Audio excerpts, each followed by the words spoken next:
Kozhikode medical കോളേജിൽ രോഗിയുടെ കൂട്ടിരിപ്പുകാരിയിൽ നിന്നും ഹഷീഷ് ഓയിൽ പിടികൂടി. ജയിലിൽ കിടക്കുന്ന ഭർത്താവിനായി കൊണ്ടുവന്നതാണ് ലഹരിയെന്ന് പോലീസ് പറഞ്ഞു. സംഭവവുമായി ബന്ധപ്പെട്ട് വയനാട് മേപ്പാടി സ്വദേശിനി അശ്വതിയെ Kozhikode medical college police arrest ചെയ്തു. കോഴിക്കോട് മെഡിക്കൽ കോളേജിൽ രോഗിയുടെ കൂട്ടിരിപ്പുകാരിയിൽ നിന്നുമാണ് ലഹരി പിടികൂടിയത്. വയനാട് മേപ്പാടി സ്വദേശിനിയും നിലവിൽ കാസർഗോഡ് ജില്ലയിൽ താമസിക്കുന്ന ആളുമായ അശ്വതിയെയാണ് കോഴിക്കോട് മെഡിക്കൽ കോളേജ് പോലീസ് കസ്റ്റഡിയിലെടുത്തത്. വ്യാഴാഴ്ച ഉച്ചയോടെയാണ് സംഭവം.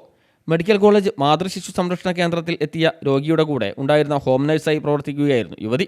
രഹസ്യവിവരത്തിൻ്റെ അടിസ്ഥാനത്തിൽ മെഡിക്കൽ കോളേജ് SI തുളസിയുടെ നേതൃത്വത്തിലുള്ള പോലീസ് സംഘം സ്ഥലത്തെത്തി യുവതിയെ കസ്റ്റഡിയിലെടുത്ത് പരിശോധിച്ചു.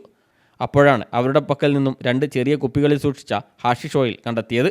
ജയിലിൽ കഴിയുന്ന ഭർത്താവിന് കൈമാറുന്നതിന് വേണ്ടിയാണ് ഇത് കൈവശം വെച്ചതെന്നാണ് പ്രാഥമിക ചോദ്യം ചെയ്യലിൽ ഇവർ പോലീസിനോട് പറഞ്ഞത്. കസ്റ്റഡിയിലെടുത്ത യുവതിയെ കോഴിക്കോട് മെഡിക്കൽ കോളേജ് പോലീസ് സ്റ്റേഷനിലേക്ക് മാറ്റി. നേരത്തെയും നിരവധി കേസുകളിൽ പ്രതിയാണ് പിടിയിലായ അശ്വതി.